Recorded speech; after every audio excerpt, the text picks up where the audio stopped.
The Blues Brothers, starring Dan Aykroyd and Jim Belushi, are coming to San Antonio on Friday, August 5th for one night only. What do you want for nothing?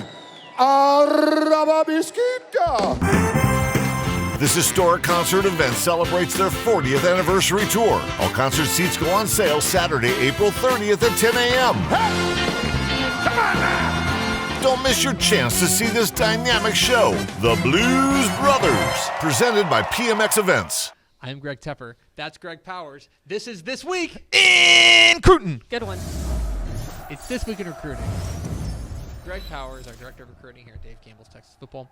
Follow him on Twitter at GPowerScout. See his fine work at TexasFootball.com/recruiting. And, of course, this is brought to you by our good chicken friends at Chicken Express. Chicken Express.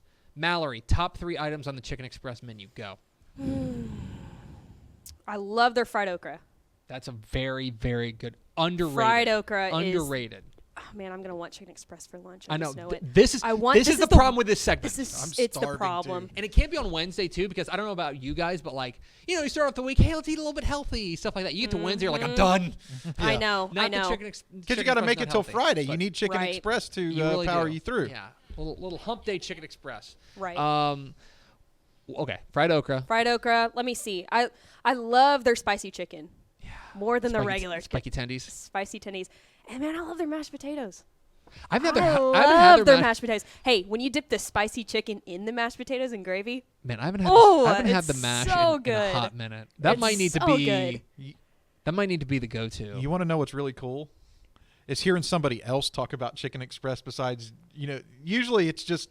That's why I took, Mallory's only done This Week in Recruiting 3 or 4 times, like a handful of times. And we've never actually gotten her power rankings. And so it's like. Yeah, but it was fried refreshing because I do dip the chicken.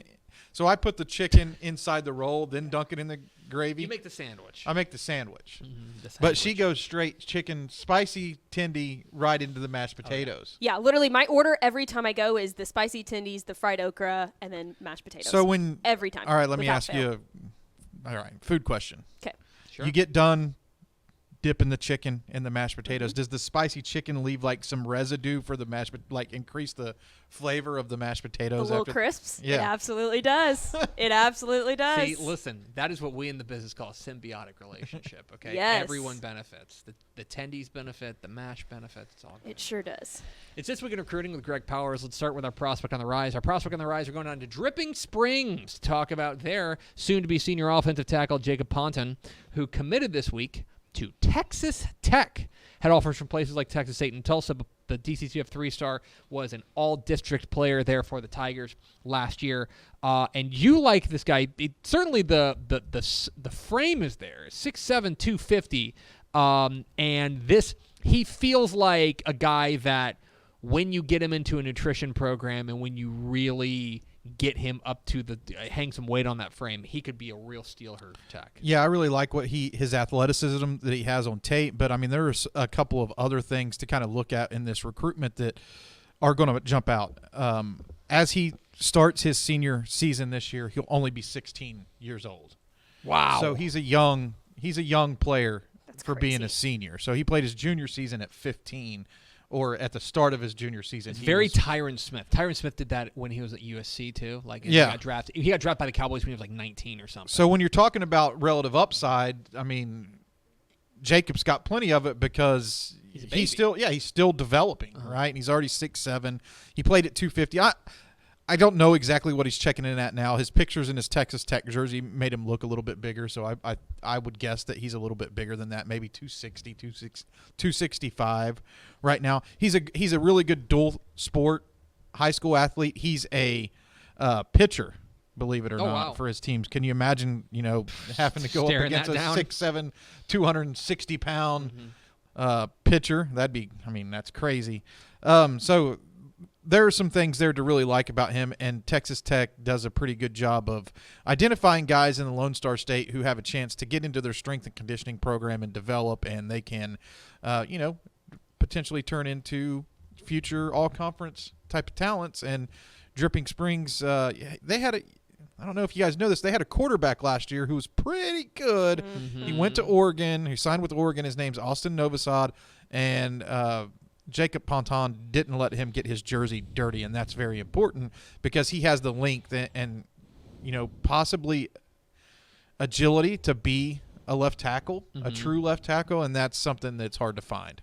Yes, he is a guy that I think there's a lot of reason to believe that the very best is yet to come for Jacob Ponton, and this strikes me as one of those Tech getting in early on a guy. And look, if you want to speculate wildly, which we'd love to do, this strikes me as those coaches up there at Tech talking to folks within the industry, talking to coaches, and basically saying, "Hey, Dripping Springs has got this kid out at right tackle that they're playing that and just hearing the backstory." Because, you watch the film and it's impressive, but, right. I think people got the film and they were focused a lot on, Austin Novosad and stuff like right. that.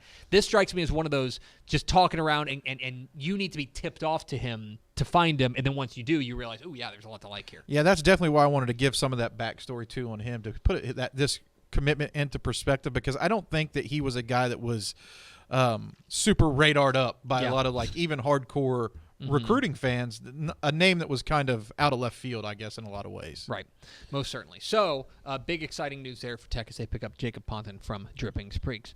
Let's roll on to our commit of the week. That was a commitment. There's another commitment.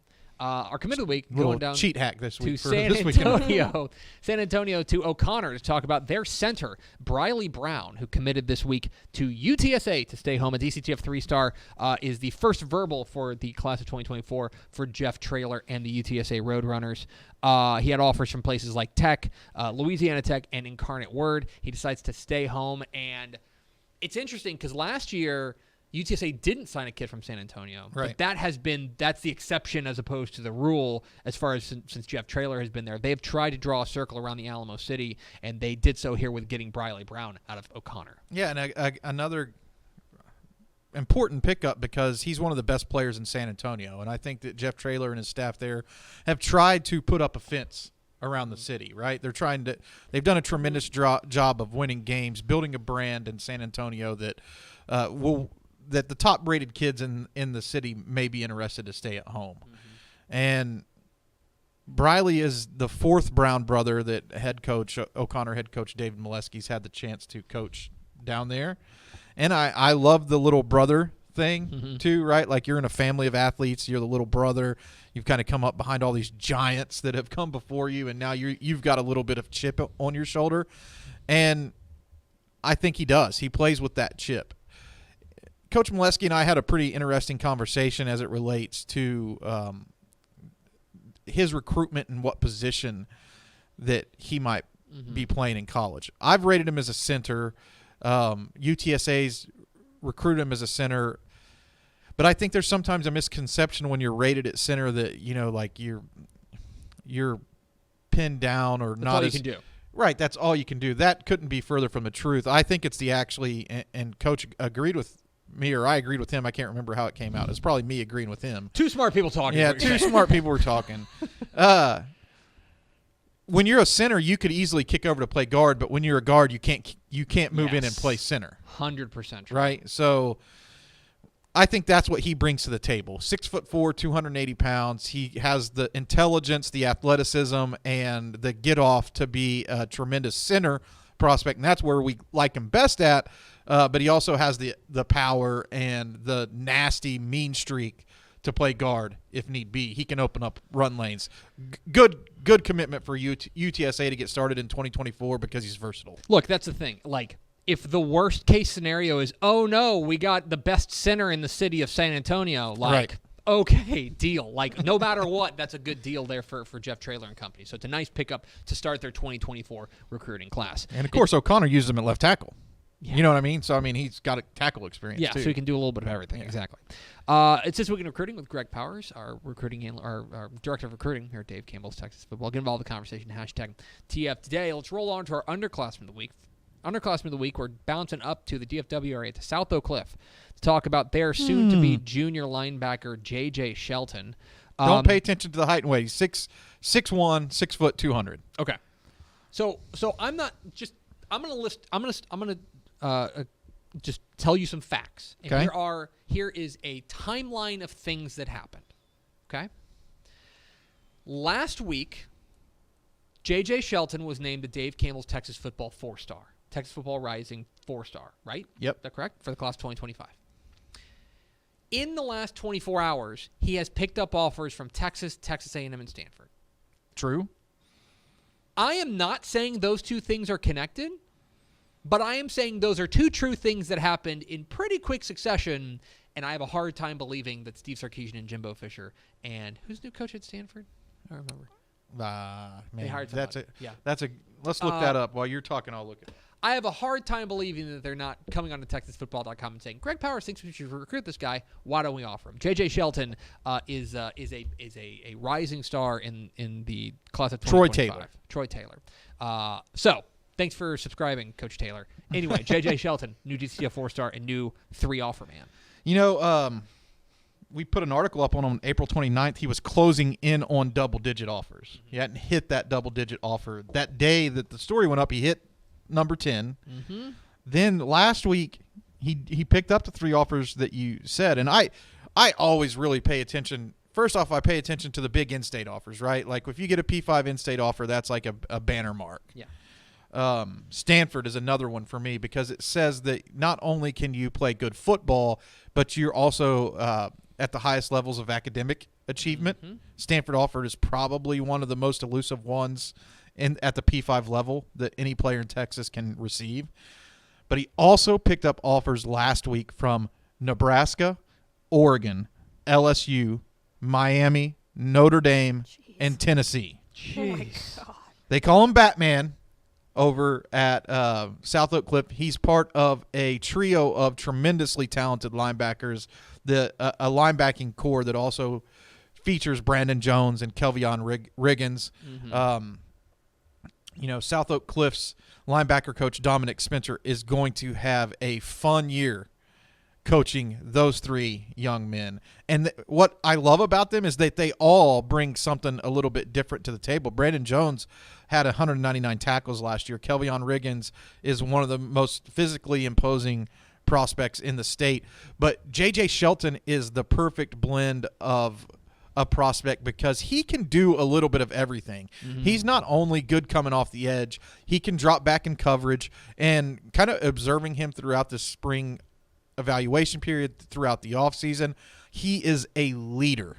Mm-hmm. And I think that is what is most important. He's the vocal leader of the defense. He understands all the roles that everybody's playing, and his football IQ is extremely high, and I think his talent compared with that is why you're seeing like a torrential downpour of scholarship offers falling on Shelton down at South Oak Cliff. So congratulations, Shelton. You put in the work, and now you're reaping the benefits. Yeah, he's a guy who probably slid under the radar for the past couple of years because he was on a defense that signed like 7 guys to the FBS. 7 defensive backs. Yeah, 7 defensive backs. So it's like it's hard to break through and kind of show up on the tape.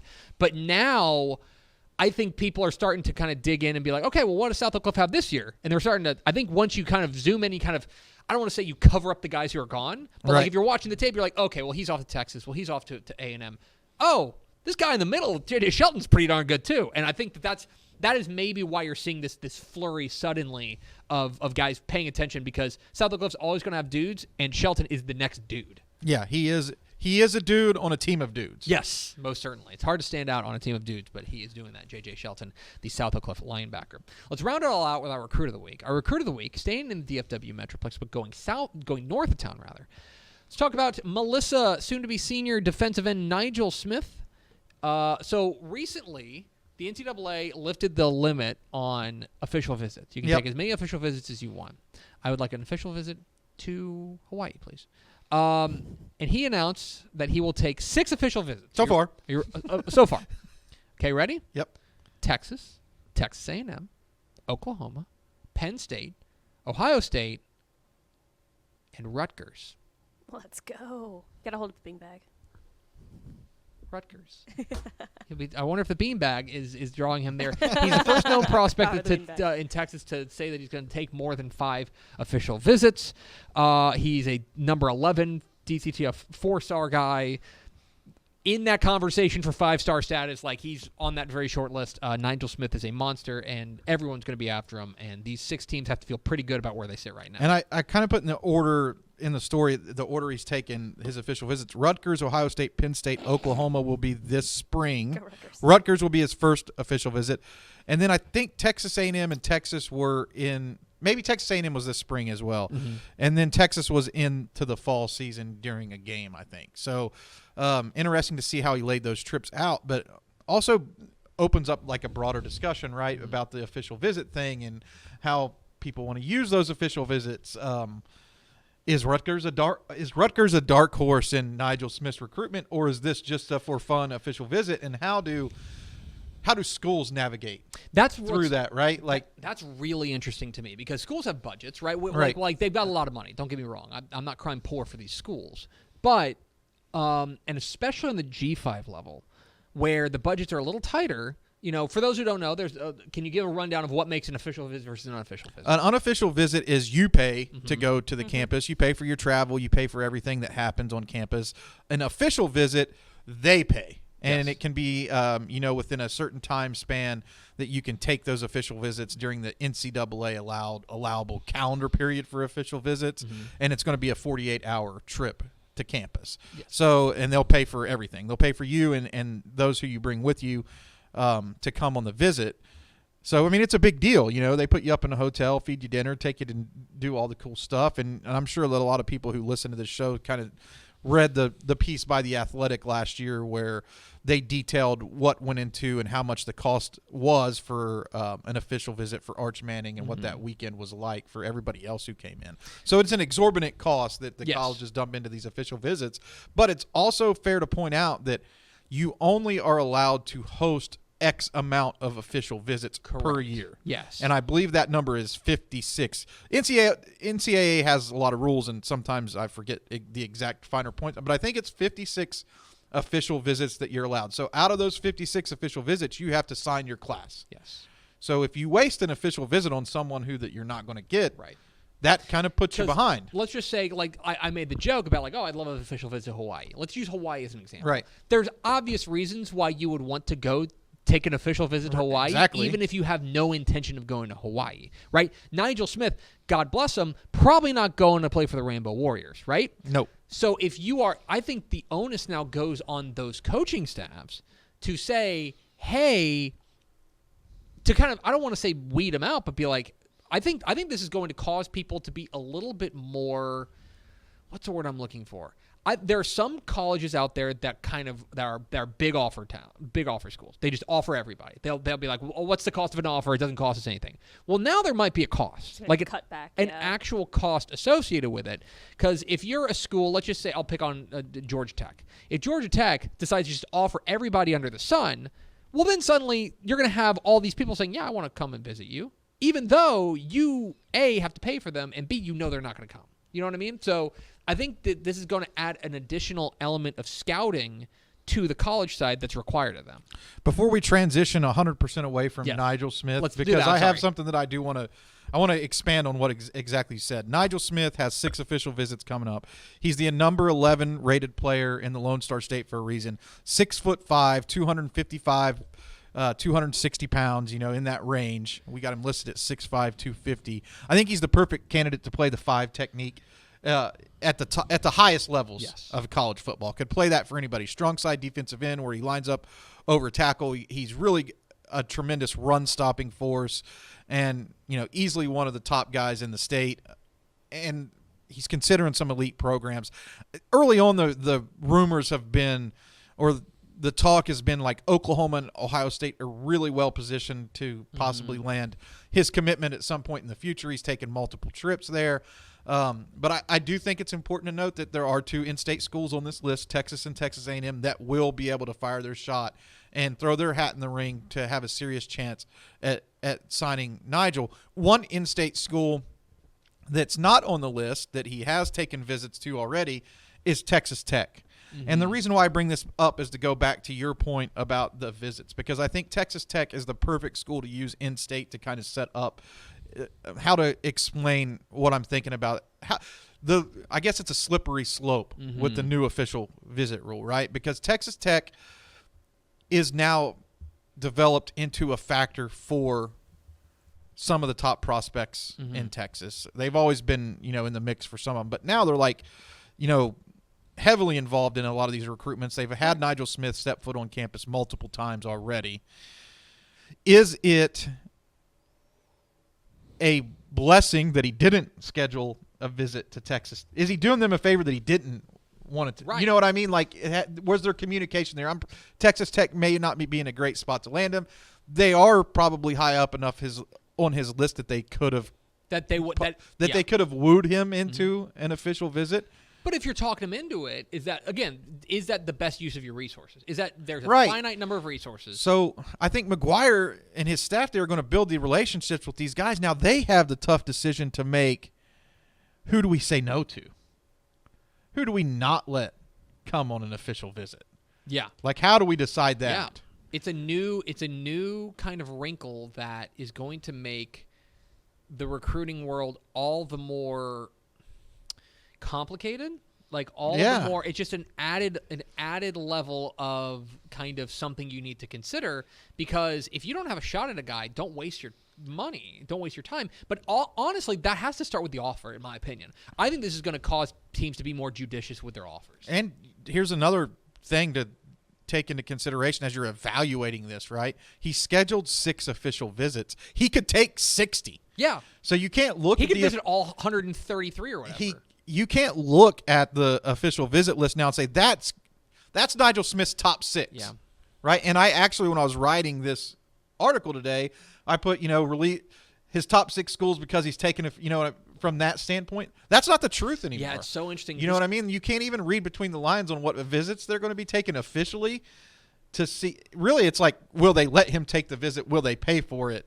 That school's on the list because he's taking official visits. I don't think a lot of these guys will take an abundance of official visits because, after you take 2, you're kind of like over it. Yeah. You can be over it. There are some who really love it and like want to go on all of them.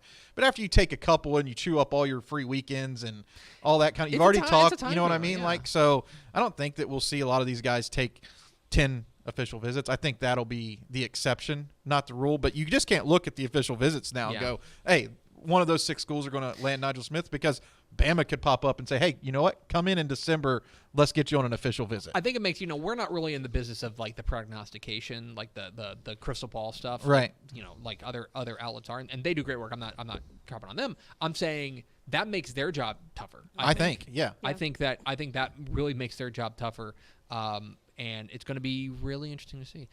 So speaking of which, I'm on 247 Sports' page right now, and I was just randomly. Okay. I pulled up a profile for Tobias Steps, the tackle from Lancaster. Sure. And this is interesting. They've got a thing here. It's Commitment Watch, announcing on May 12th, 2023. Do you know anything about that? Yeah, I do actually.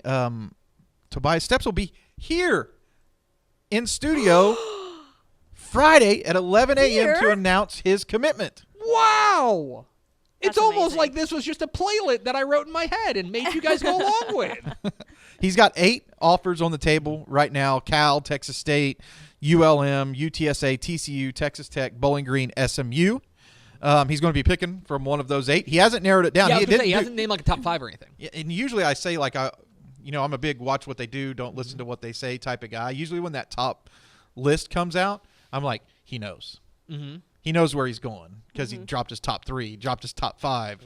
Because you usually don't drop that list unless you have a pretty good idea of where you're going, because that one school is going to be one of those 6, and there are going to be some schools on there that are fluff, right? Like you're going to have the fluff, make your one pick look better, or but that's just kind of like how you have to look at those top school lists as he moves the Rutgers bag. It was just in the way. Michigan State. The Michigan State. Wow. Well, That's not go even, Sparty. not even considered. But okay, so like right now you feel like you're flying a little blind. Flying a little blind. I mean, Are you thinking it? Well, most of the offers are in-state, right? yeah, and So the numbers would say in-state. I think Cal is a cool offer because it, again, like Stanford, brings a lot of prestige from the academic side, but it was a Johnny-come-lately type of offer. It came in within the last 2 weeks. I think that they could be just because of what they bring to the table. But other than that, I'm looking at SMU, UTSA, TCU, and Texas Tech. Those are the ones that I'm circling in on right now for Tobias Steps, who's a very athletic 6'6", 260-pound offensive tackle. He will be the biggest person in our office on Friday. Oh, for sure. For sure. For sure. And we have a preview coming up today. I went through and interviewed Tobias to kind of set the table for Friday. It's coming up 11 o'clock on Friday. Tobias Steps from Lancaster will be here committing. No relation to Matt Sepp. I mean, we're all related, like in the big kind of human We're world. all brothers. Steps. and sisters. Steps. Yes. Oh, yes. Steps. I'm just letting you guys know there's no relation. Also, no relation is the two Gregs. I'm Greg Tupper, but that's Greg Powers, our DCTF Director of Recruiting. See his fine work on TexasFootball.com/recruiting. Stick around because we got to talk a little barbecue. Let's do it. Man.